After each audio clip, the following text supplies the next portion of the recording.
Okay. Okay, now we're in Masechta Sukkah Daf Chav Dalet. Rabbi Yehuda, Rabbi Yosef, Rabbi Shimon, Oisrim. They are worried that between now, which is 5 minutes before Shabbos, and Motzei Shabbos, when he's going to be mafresh, the jug of wine might break.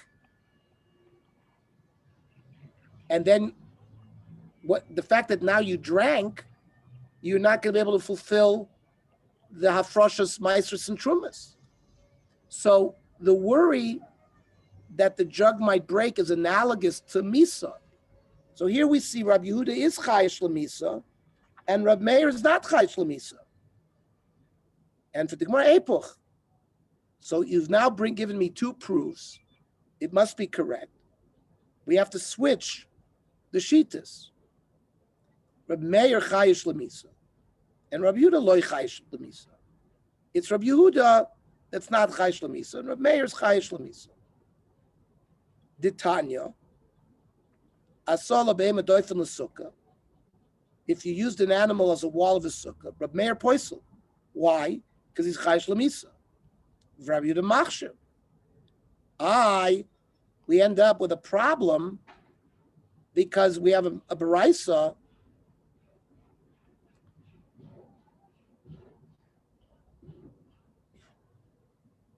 of the sukkah where Rabbi Meir says it's not good because he's worried about chayish lemisa.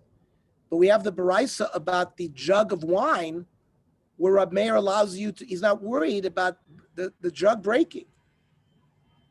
Kasher Rabbi Meir. Amach Rabbi Meir, misa shchicha. You have to worry about misa. B'kiyas anoid lo shchicha. A jug breaking on its own is not a davar that's shchiach. Because efshar demasar le'l'shomer, you could give it to a watchman, and he'll watch it, it won't break. Regarding life could end. There's no shmira on death.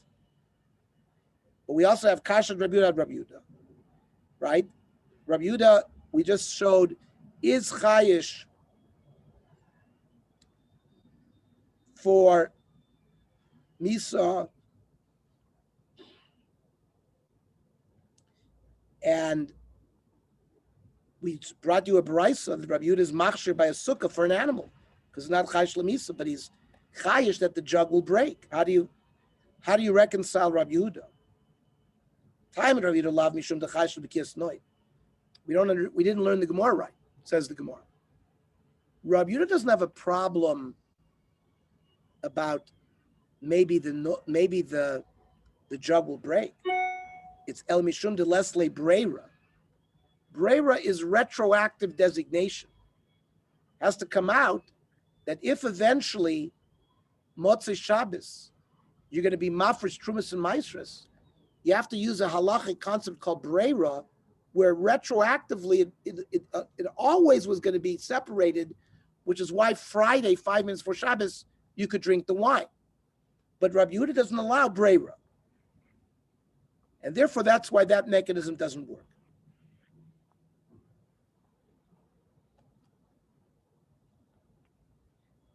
And really, Rabbi Yehuda is not chayish that the jug will break. Freak the Gemara, the lo chayish, Rabbi Yehuda b'kiyas noid. I'll prove to you you're not right. Rabbi Yehuda is chayish that the jug will break. Why? Because v'ha mediktani seifa. If you look at the baraisa, the continuation of the baraisa, Amrula Rabbi Meir, Rabbi Yehuda, Rabbi Yosef, Rabbi Shimon said to Rabbi Meir, aren't you worried that if the jug breaks, the wine spills, and now you have no chance of separating the trumas and maestros? And this guy already started drinking wine from Erev Shabbos. So aren't you worried he's going to end up eating tevel? I'm not concerned. You know what? When it breaks, I'll be concerned. We see beferish. Rabbi Yehuda is worried that the jug could break. So, and for the Gemara, Hashem Rabbi Yehuda to come and Rabbi Meir. It's really Rabbi Yehuda responding to Reb Meir with his own shita. Lididi, according to my shita, less late breira, I don't hold of breira, the whole thing can't work. But even you, Ela ledidcha diyesh breira, besides breira having to operate, you have to be concerned that maybe the jug will break. And Omer Leila I'm not concerned about it. So it comes out that we switch the shitas, and it's Rabbi Yehuda who allows you to use an animal for the wall of a sukkah because he's not chayish lemisa. Freit the Gemara v'lo chayish Rabbi Yehuda lemisa. What Rabbi Yehuda doesn't know that you're worried about misa? He is vatnan. Rabbi Yehuda oimer that on Yom Kippur, af isha acheres maskinin lo shema tomis ishta. If you remember, we separate the kohen, gadol. We give him a wife because it's got to be ubeso, he and his wife. And not only that, you give him a second wife because maybe the first wife will die. So you see, Rabbi Yehuda is concerned about misa. So, and for the Gemara, there's no proof from there. It's not a regular din that goes throughout the Torah. By Yom Kippur, because Klal Yisrael needs kapora, they made a special chashash that maybe the ishta will die. But by regular cases, he's not chayish lemis. So we had a machlokas amoyroim why you couldn't use an animal. One, because maybe it'll die. Two, maybe it'll run away. So bein lamar damer shama, bein laman damer shama tomus, bein laman damer shama tivrach. Those are all rabbinic xeris that we made. Maybe it'll die. Maybe it'll run away. Midaraisa mechitzam alyehi.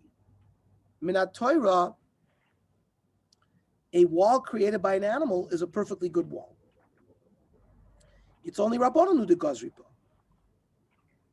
Elameata, based on that, Le Rab Meir titma mishum goylel.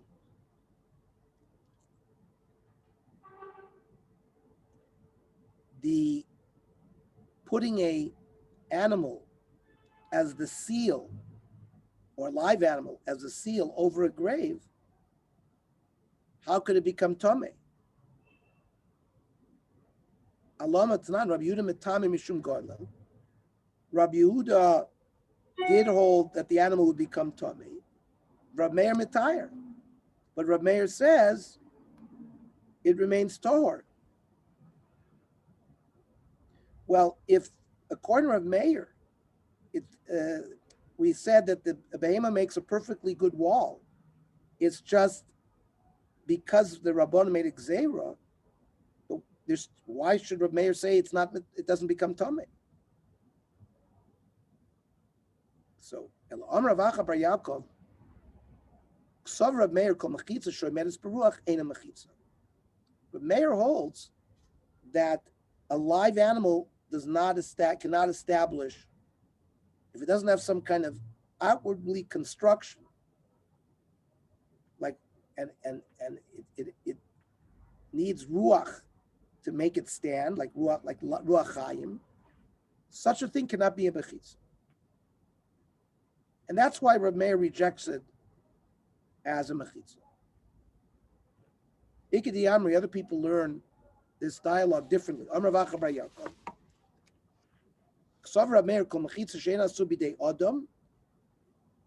A mechitza that is not built by man is not a mechitza, and therefore, since an animal is not built by man, it's excluded from the din mechitza. Now, my binay, what's the difference between the statement kol mechitza shoymedes beruach eina mechitza versus eina asu bidei adam?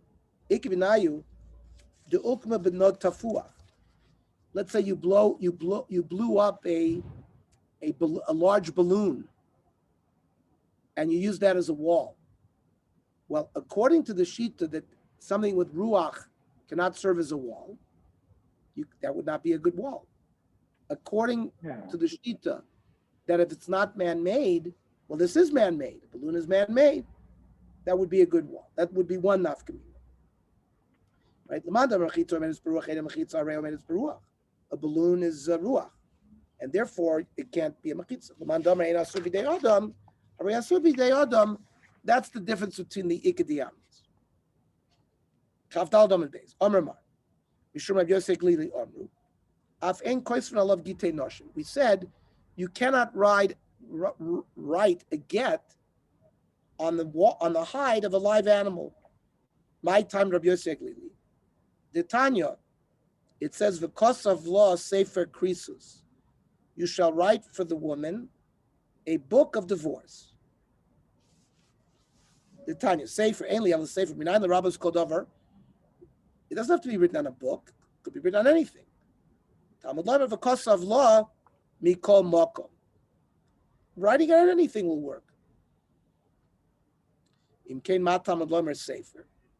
So then why does it say sefer? Lo milchama sefer davar shein baruach chayim. A book is not alive, and eino oichel. It's usually not food. So I've called davar shein baruach chayim ve'eino oichel. So you have to write a get on something that's not alive and not food. V'rabbanon.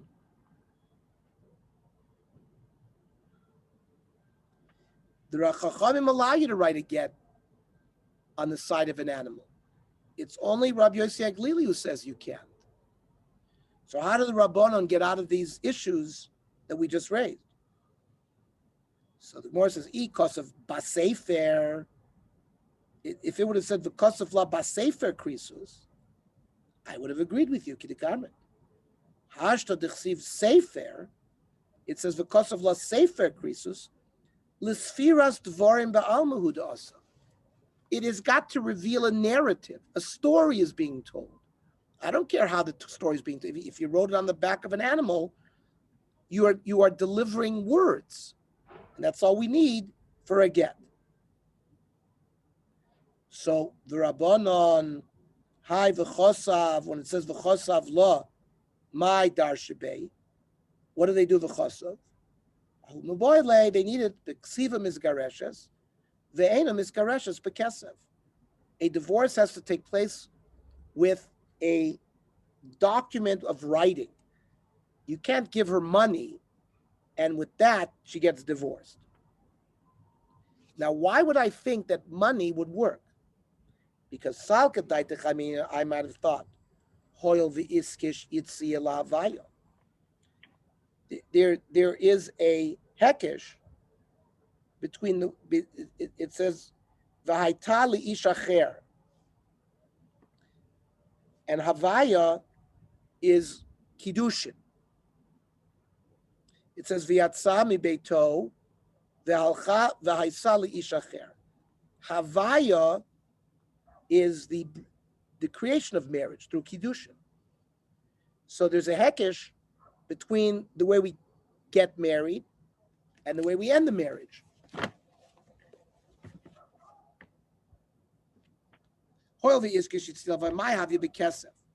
Just like when you get married with kesef kiddushin, you can give her something worth a pruta and say areat mekudeshes. Af yitzia bekesef. So I might have thought that getting divorced also you just give her money and you get divorced. Kamash Malan that no, it's got to be b'ksiva miskareshes. Rabbi Yossi Aglili hasvar minolei. Rabbi Yossi Aglili, who uses v'chosav law to teach you mikol makom, the rabbis called davar, right? How does he learn that svara of Yitzia has to be b'dvorim and not b'kesef? Mi sefer krisus nafkilei. Because it says mi sefer krisus. Sefer korsa, the ein davar acher korsa. A written document is the only thing that can separate the man and the wife. Nothing else, not money. What are the chachamim who don't need that drasha because they already have a drasha, the hekesh of Yitzil Avaya? What do they do with sefer krisus?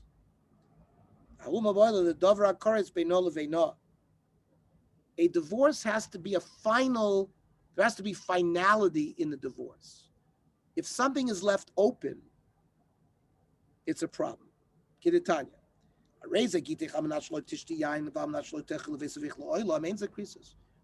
If you put a side string attached, like you say, here's your divorce, but on condition that you don't visit your father's house forever, or that you don't drink wine. So these are things that have nothing to do with they as man and wife. And this t'nai is nothing to do with the krisus. So that's not a krisus. However, if you just say kol shloshim yom, let's say you say you can't drink wine for 30 days. Well, after 30 days, there'll be no string attached. So that would work. Areze krisus.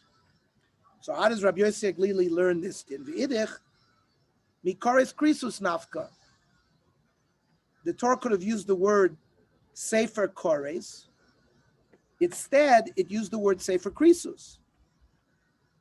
So the fact that it changed language, I learned the drasha that it has to be sefer korsa ve'en davracher korsa. What do the Chachamim do with that limud of kores krisus? Kores krisus lo darshi. That's not. It's not a drasha that they received the Masorah that they darshan. Mishnah. You build a sukkah in a forest. And the trees serve as a wall. Ksheira. A mechitza that cannot withstand a regular wind is not a mechitza, ain't a mechitza. So our Mishnah says it's not oisis ukosu ben elonis v'elonis tefanis lo ksheira. Iva ha'ka'azul v'asi. A tree bends in the wind. If wind comes, it moves. How could it's a mechitza she'ena yechol la'amod.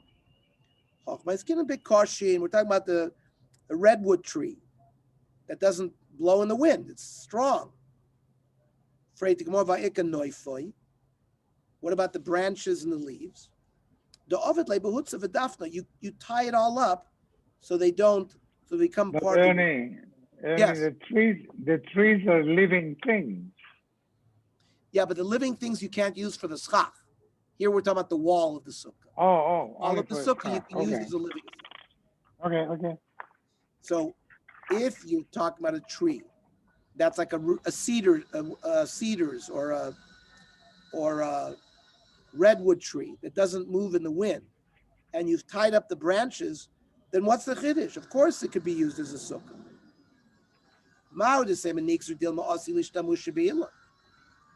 I might think you're not allowed to use a tree on Shabbos. It's muktzah. So maybe you can't use it as a wall of a sukkah. Kamash Malon, that you can use it.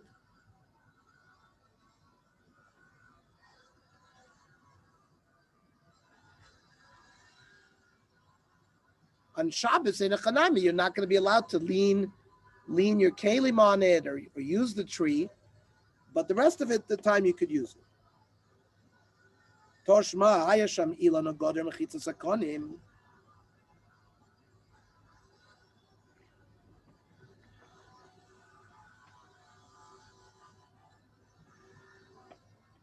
We're talking about you have a well, and you're creating these little mechitzos so people can bring their animals into the well and allow them to drink. You have a tree there, or reeds. Nidin mishum diumid. It's allowed to be used as one of these pillars. These things blow in the wind. How could you use them? You tied them up over there too. If you didn't tie them up, they would not be a good mechitza. Toshma ilin amesach ala aretz. You have a tree, and its branches go all the way to the ground. Im ein Neufel gavur min shlosh tfachim. If the branch is within 3 tfachim of the ground, you use lavud, and you've created a mechitza, and metatlin tachtov, you can carry on Shabbos underneath the tree. What about the fact that we said a mechitza that blows in the wind is not a good mechitza? And for the Gemara, Sanami, the Ovid Lebehutza V'Dafna, there also you tied it up so they can't move in the wind. Can't move in the wind, it's a good mechitza.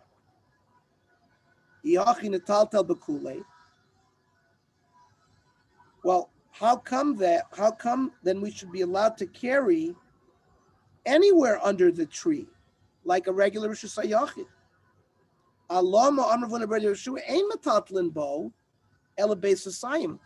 We're given a strict limitation of how much you can carry under that tree. The question is why? If you've tied up the branches, then it's a perfectly good mechitza. Why is there a limitation? We'll answer that question tomorrow, Mirz Hashem, when we learn. Let me remind us